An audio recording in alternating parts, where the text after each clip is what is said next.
Angry Nintendo nerd, Atari nerd, Sega nerd, PlayStation nerd, Tiger Electronic wristwatch game nerd. Form Angry video game nerd.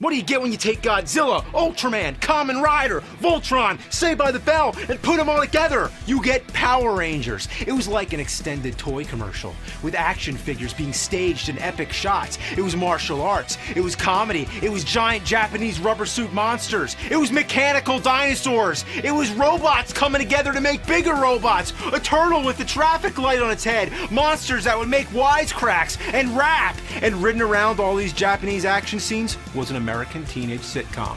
Power Rangers uses stock footage from a long-running Japanese show, Super Sentai, a tradition which still continues to this very day, with two separate franchises both going on at the same time. Adapting a show that's crazy to begin with, and then making an American-Japanese hodgepodge, taking the insanity of both cultures and putting them together, may seem like overkill, but no. It went over big. In fact, in its prime, Mighty Morphin Power Rangers was so popular, it was like the successor to Ninja Turtles. And of course, that meant video games. Video games up the ass. It's so far up the ass, it would be impossible for me to play every one of them. So here's just a sampling of some of the Power Rangers games. And I'm counting on at least one of them to get my blood boiling. Let's start at the beginning. I have a couple Super Sentai games on the Famicom, keeping in mind this is the show that spawned Power Rangers. The first game, released in 1991, is Super Sentai Jetman. This is based on the 15th season of Super Sentai, basically before Power Rangers came into existence. You pick your character and then have to beat 5 stages in any order you like. It's a simple, mediocre side-scroller. The controls are smooth enough, and there's nothing too dumb here, except the pause button is select instead of start, which I'm used to. Start is the special move. Every time I try to pause the game, I end up wasting the special move. 2 of the characters use a sword, 2 of them use a gun, and the other does something different. It's like they tried giving all the characters unique attacks, but got only halfway before they ran out of time. And why wouldn't you pick the character with the long-range attack anyway? When one of them dies, you lose that character, sort of like Ninja Turtles on NES, but the levels are so short and easy. You're more likely to die on the boss, and in that case, you start the stage over anyway. The boss battles are the most awkward, frustrating parts of the game. It's like 2 toasters boxing. You just mash buttons, then block, then mash more buttons, hoping to land some hits. It does look cool, I'll give it that, but what's up with the jump punch? I am not a fan of jump punching. How do you expect to hit something like that? And why does one of the legs shrink? Like matching a frog's leg with an elephant's leg. Huh. Every now and then you can charge up for a special move, and that's where it's at. Yeah. The next game, released in '92, was based on Zyuranger, which was Super Sentai's 16th season, and the one which became the basis for the first season of Power Rangers.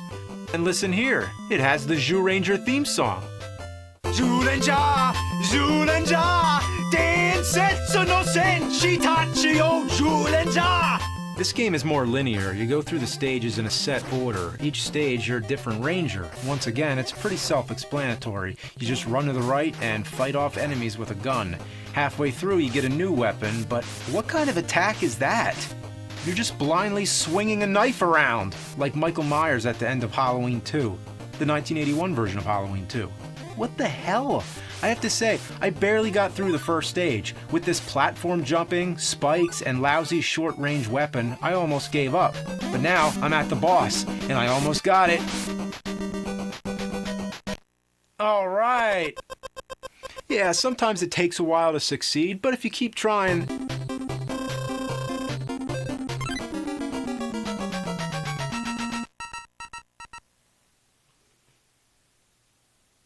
What just happened? No, that wasn't real. So I beat the first stage, again, and sure enough, it drastically switches as if you're suddenly playing a different game. A game called Megazord and Dragonzord Play Ping Pong! It's Megazord and Dragonzord playing ping pong! Oh my god. Imagine if when the new Godzilla vs. King Kong movie comes out, if it's just them playing ping pong. Yeah, King Kong plays ping pong! And then fucking Forrest Gump shows up! Would you be disappointed? Or would it be the most historically amazing thing you've ever witnessed? As you progress through the game, you take control of the different Ranger characters, and surprisingly, it gets much easier. Probably because the other weapons are so much better. I can't think of any other game where all the difficulty is in the first stage and then it goes downhill. Is that the Blue Ranger or Mega Man? In between each stage, there's these weird mini-games, like ping pong, as I mentioned. Also, there's a bomb toss game, which is basically hot potato, except its hot bomb blows up in your face. Then there's a trivia game. Unfortunately, I can't read Japanese, so I'll just pretend I got it right. But anyway, the password system is perhaps one of the strangest I've ever seen. It's 3 images of a ranger, each with 3 selectable poses. So it's not really a password, it's more like a pass pose. And if you try different combinations, you have a good chance of guessing. Unlike the show, there was no American adaptation of this game for the NES. There was an unofficial cartridge that changed the title to Power Rangers, but the only difference is the label and the title screen, which glitches like crazy. But could you imagine if there was a Power Rangers NES game that took stages from the Japanese game and added American stages just like they did with the show? To simulate this experience, just play something else like Family Feud, and then switch it to Super Sentai Zyuranger. Yeah, it's pretty amazing how much mileage you can get from using stock footage. You know what? To get through this video, I might as well just use stock clips from past nerd episodes. Ass! Fuck! Die! The Famicom games are mediocre, but not terrible. So let's step into 16-bit territory. Next up, Power Rangers on Super Nintendo. Well, hot damn, it has the theme song, and it sounds pretty good. It even has vocals. You can select anybody from the initial Ranger lineup. Each one of them has their own fighting style, their own special moves, which actually makes it fun to try out all the different characters. It's just an average beat-em-up game. All you do is run around and punch people, and it can get monotonous, but for the time period, it's good, like Robin Hood. You start out in your regular clothes, then you power up in the Ranger suit. The only thing they slacked on was the Rangers all have the same exact body type, which is surreal to see Trini, for example, turn from thin to muscular. Each Ranger has their unique weapon and a grand sweeping power move that wipes out everybody on screen. Yeah! But the game fights you back on it eventually with a giant laser that comes out of nowhere. Ugh, it's just like a giant middle finger saying, "Fuck you!" I hate this thing. Oh wait, it kills enemies too? Now I like it. And you power up your health with chicken legs. Save some for Simon Belmont. It ends with a Megazord battle, which is clunky and only a slight improvement over the battles in the Famicom game, but it looks great. For the time, this was very satisfactory. It was just like playing an episode of the show. Nothing much to get angry about here. There's another one on Super Nintendo, Power Rangers the Movie the Game, featuring Ivan Ooze. Remember that, because otherwise it has nothing to do with the movie. It's another beat 'em up, but there's this weird jumping thing you do to alternate between the background and foreground plane, like you have 2 separate 2-dimensional planes that you walk on. Couldn't they just take a hint from all the other beat 'em up games? But the big problem with this, it's way too hard. I had no problem finishing the other game, so why here can't I get through the first stage? Let's check out Power Rangers on Sega Genesis. Okay, so it's a Street Fighter style game. A shitty one that uses only 2 of the buttons. Yoga Fire! The problem here, once again, is the difficulty. The game just punishes you over and over again. It forces you into using cheap moves. Yeah, I'll just keep spinning around. How do you like that? There's not much to say here. Back in the day, if you had nothing better to do, this wouldn't be so bad. But now, it's just like finding an old dried turd on a playground. Just forget about it. It no longer smells, it's not hurting anybody, it doesn't need to be tended to. Just walk away. Then there's the Sega CD game. Well, if you felt like watching the show in shit quality with a bunch of button commands on screen, then this is the game for you. It's trying to be like the Dragon's Lair arcade or one of those type of games. But in Dragon's Lair, if you fail to press the button at the right time, you see a different outcome. A different video is loaded to show the character dying or whatever. Here, no matter what you do, the episode continues to play normally. You'd think if you missed a button, the Power Rangers would get hit or something. They actually do get hit sometimes, but that happens either way. Whether or not it syncs up with what you're doing is pure coincidence. All they did was take the show and put a little button game on top of it. This is the cheapest way possible to turn a show into a game. That would be like watching an episode of Green Acres with button commands. What sense does that make? Want to play Power Rangers on Sega CD? Just watch the show while playing Simon Says. At least it's not Simon's Quest. Alright, let's crank up that diarrhea dial. Here's Power Rangers Lightspeed Rescue on Nintendo 64. 3, 2, 1, go! Oh. Okay, first of all, I'm not trying to be vulgar, but what does that look like? You shoot laser projectiles out your vagina! Yeah, I had to double check that it was the Yellow Ranger because it looks more like the mustard shit-stained Ranger. The objective is to clean up green slime. Nice, that's appealing. I thought Superman had it bad having to go around flying through rings all day. The Power Rangers have to clean up nasty mucus. At least there's enemies to fight, but even that is boring. All you do is run and shoot. Most of the buttons do nothing. There's no jump, no crouch, no sidestep, nothing like that. This is a game that was designed to be played on an Atari controller. You can even run through enemies. Yeah, mow them down! Oh look, they're coming out of the walls. It's like the Twilight Zone. And when you run behind the buildings, they vanish from reality. But not completely, they become a shadow of their former existence. Yeah, ever have that happen? Happens to my house all the time.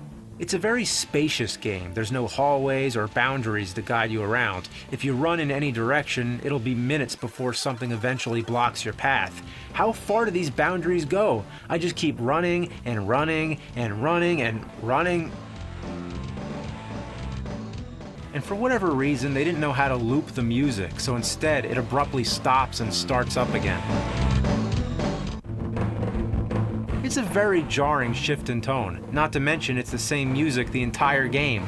Oh, except the title screen, which is repeated for the cutscenes and all that, so only 2 music tracks total. After that, you get this awkward driving stage where you rescue people. Over here! All right! Love hearing those voices over and over again. Over here! All right! Over here! All right! Over here! All right! Over here! All right! Over here! All right! Over here! All right! Next, there's an awkward Megazord fight where you battle against a semi-invisible monster. It's all in first-person view, except when you manage to get close, it switches to third person. But it's hard to stay close, so it always switches back and forth. Ugh, it's morphine time. I need some morphine. Then you get these flying stages. Again, the goal is to rescue people. Not much to say. Overall, there's only 4 types of stages, at least from what I've seen. And the problem with this game is that it's too simple. N64 was capable of a lot more. It's bad, but in a boring way. I've seen worse. See, my standards are much lower. It's not making obnoxious screeching sounds. You don't die in one hit and have to start the whole thing over. It doesn't glitch so bad you can't play it. You don't have to drive a bus for 8 hours. It's not bright red and you have to hold it up to your eyes. It's actually like a game, just a real boring one. So, I don't know, I'm not really feeling the anger too much with this one. I wasn't going to stoop this low, but let's try out the Game Boy versions. So here's Power Rangers on Game Boy. Well, it's basically the same thing as the Super Nintendo version, so I'm not really going to pick it apart. And what's the point? Of course it's going to be worse on Game Boy. And don't get me wrong, there's lots of great exclusive games on Game Boy, like Link's Awakening for example. The key word here is exclusive. I need to find something that isn't trying to be like the Super Nintendo version. Something different.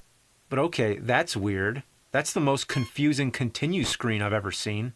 So I punched the word no away. So does that mean I picked yes because no got punched away? Or does that mean that the word I punched is the word Yeah, I picked no. Fuck.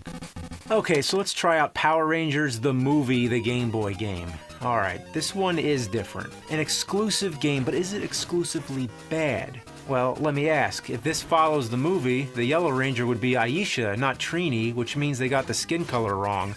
But it is Game Boy, and the only reason I even know it's the Yellow Ranger is because these games were optimized for the Super Game Boy with their own color design and border graphics. Otherwise, take a look at the Rangers. Which one's your favorite? The dark green, dark green, dark green, dark green, dark green, or dark green Ranger? Mine's the dark green Ranger. The gameplay is pretty much the same as most of the side-scrolling Ranger games. You choose a Ranger, choose a stage, take out enemies, move to the right, get in the Ranger suit, fight a boss, and so on. But the shit factor skyrockets when you get an ass full of bad hit detection, unresponsive jumping, awkward jump punching, cheap boss battles, and randomly changing rules. Let me explain here. There's a stage where you get in a minecart, or stand on top of it. Classic. Imagine this Ranger doing his grocery shopping. Does he stand on the shopping cart? Let me know if you ever see anybody doing that. Anyway, when you're standing on the cart, the D-pad controls the cart's movement from left to right, but as soon as another cart shows up, it changes. Now the D-pad makes you walk off the cart, which results instantly in death. I fell 2 feet from the ground. How do you die? Couldn't it just take a little bit of health away? Why does it have to kill you? You're supposed to jump to the second cart, which requires precision, timing, and distance. Naturally, you're going to push right while you're jumping, but pushing right will make you walk off the cart and die. Your sudden instincts make you want to control the cart to get to the correct distance. You're so used to controlling the cart, it comes unexpected when all of a sudden you walk off and die. If you're still touching the D-pad when that second cart shows up, you die. If you let the carts touch, you die. Jump too soon, you die. Jump too late, you die. You fucking die, and now you know the type of anger I'm talking about. Hey, name one game where the punch and kick alternates back and forth automatically. Mighty Morphin Power Rangers, the movie on Game Boy. When you hit the button, it's a punch. Hit it again, it's a kick. Then it's a punch, a kick, a punch, a kick. You try to attack, but you end up doing the wrong move. You'll never know if it's going to be a punch or a kick, unless you keep track the whole time. This problem escalates when you get to the sand. Oh God, the sand. Let me tell you about this. You have to punch and kick all the sand out of the way. And it's a race against time because there's a machine following close behind you. If it touches you, it's a one-hit death. You have to get rid of that sand as fast as humanly possible. You can't afford any wasted hits, which means you have to master the science behind this punch-kick phenomenon. The top square can only be taken out with a punch, the middle with a kick or a ducking punch, the bottom only with a ducking kick. So not only do you have to know when it's going to be a punch or a kick, but you also have to know when to be standing or ducking. The only successful pattern I've found is duck, stand, duck, duck, stand. I can't even do it without saying it out loud. Duck, stand, duck, duck, stand. Duck, stand, duck, duck, stand. Fuck, shit, fuck, shit. Fuck, shit, fuck, shit. Fuck, shit, fuck, shit. Fuck! Ooh! Now I'm angry. Now that's what I'm talking about. You fucking game? Is that the way you like it? That's the way you're gonna get it. Power glove power.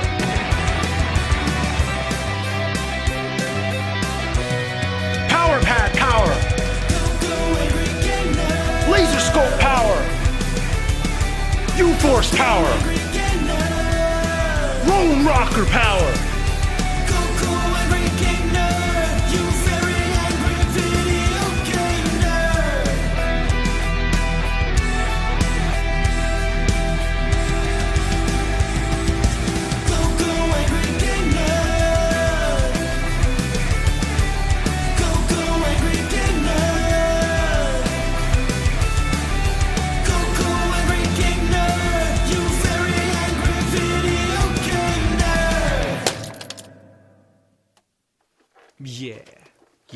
fucking game.